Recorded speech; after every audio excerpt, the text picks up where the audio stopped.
Hello, welcome to our first YouTube blog. I'm your host, Sir Tom Rodriguez, and this is Judge TOMROD.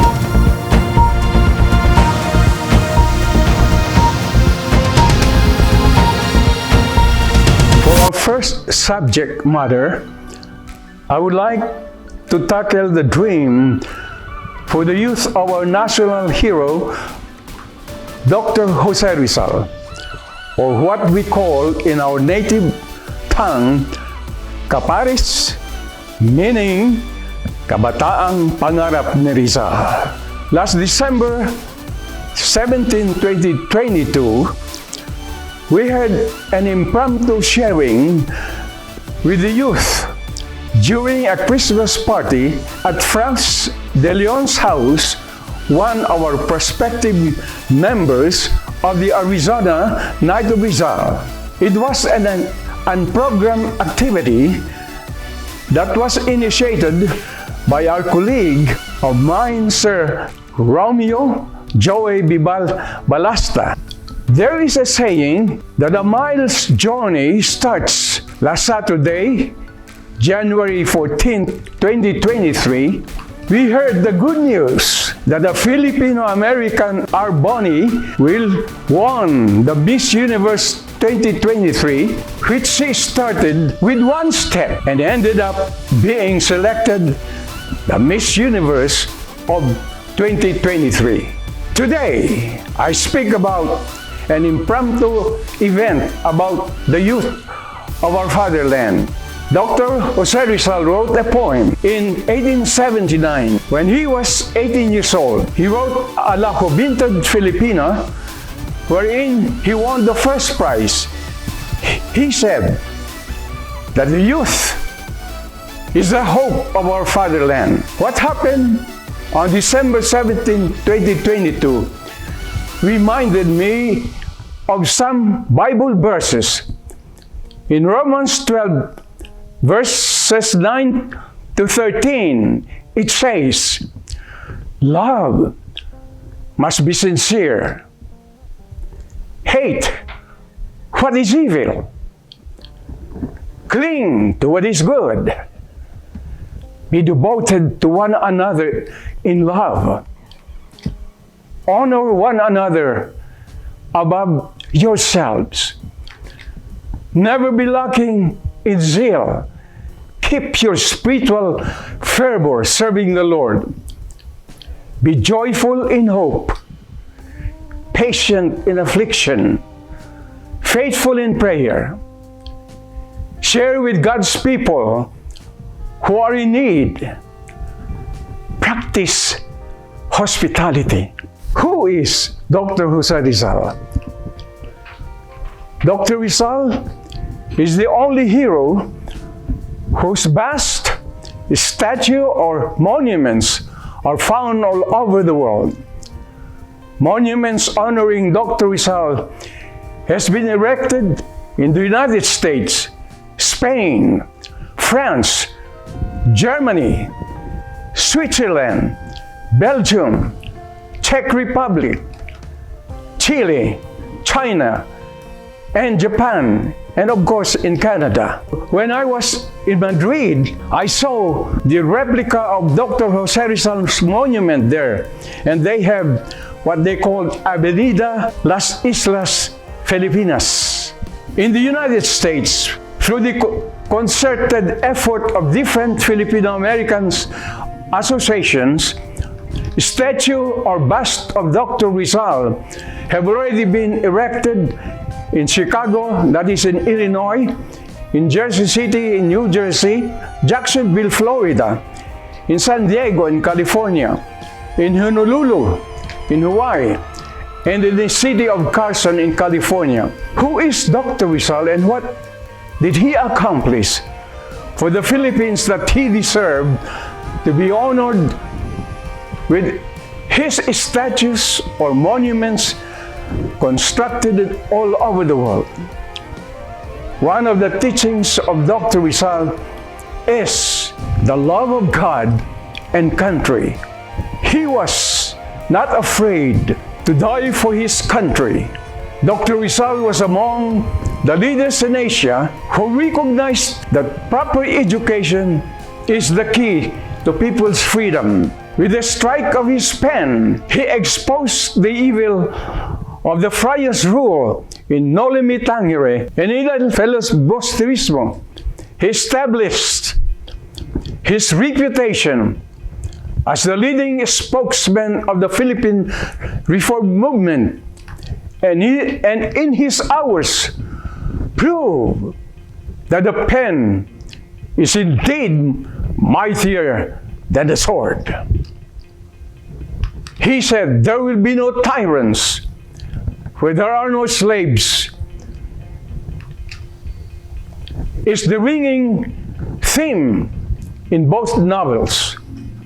And there are slaves because of ignorance, poverty, and blind obedience.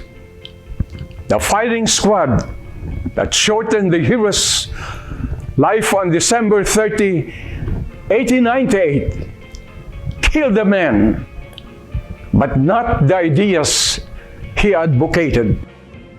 It is important to know about the social and political conditions of the Philippines during Rizal's time. When he wrote the two novels, he stated that the incidents stated therein are based on facts, that he just changed the names of the characters. Dr. Gregorio F. Saide, historian and writer, said that at that time, the Filipino people agonized beneath the yoke of Spanish misrule, for they were unfortunate victims of the evils of an unjust, bigoted colonial power. Among these evils were corrupt colonial officials. 2. There was no Philippine representation in the Spanish Parliament, called Spanish Cortes. 3. Human rights were denied to Filipinos.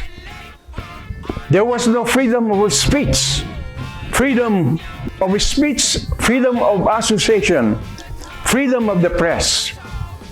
There was maladministration of justice, regardless of the weight of evidence. A rich man or a Spaniard whose skin was white easily achieved victory in any litigation. And 6, there was racial discrimination. A Spaniard or a mestizo, no matter how stupid or mongrel-born he was, always enjoyed political and social prestige in the community. 7, there was philocracy. There was no separation of church and state. The Spanish religious leaders practically ruled the Philippines through a facade of civil government. And there was forced labor. Compulsory labor was imposed by the Spanish colonial authorities on adult Filipino males in the construction of churches, schools, hospitals, and so forth. Haciendas owned by the friars. The religious orders were the richest landlords, for they owned the best haciendas, meaning agricultural lands, in the Philippines. And the Guardia Civil, meaning constabulary, they became infamous for the rampant abuses, such as maltreating innocent people, looting their carabaos, chickens, and valuable belongings, and raping helpless women. Dr. Rizal was recognized as the leading Filipino of his time, being a physician,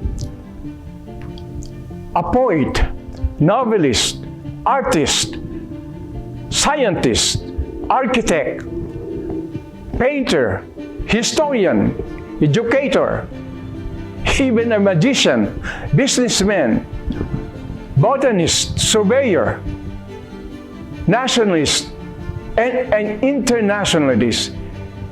And an Austrian professor, Ferdinand Blumentritt, said,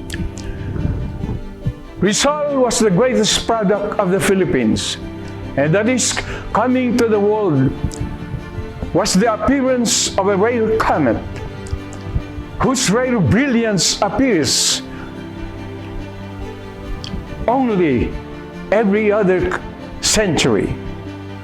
And an American President, Theodore Roosevelt, described Dr. Rizal as the greatest genius and the most revered patriot ever known in the Philippines. And again, Professor Blumentritt said, not only is Rizal the most prominent man of his own people, but the greatest man the Malayan race has produced. His memory will never perish in his fatherland, and future generations of Spaniards will yet learn to utter his name with respect and reverence. Yes, Rizalism is the foundation of Philippine independence, because he may not have been the leader of the Philippine Revolution. He provided the inspiration and rallying point of the revolution by exposing the evil of the friar's rule in his two novels, Noli Me Tangere and El Filibusterismo. These are the lessons we have learned from today's presentation.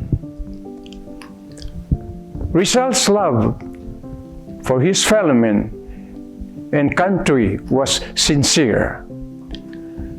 Rizal hated evil, and he clung to what is good. Rizal was devoted to his fellow men with brotherly love. He was joyful in hope and patient in affliction.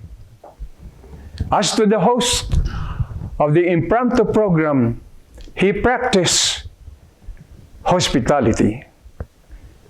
Thank you so much for listening, and God bless.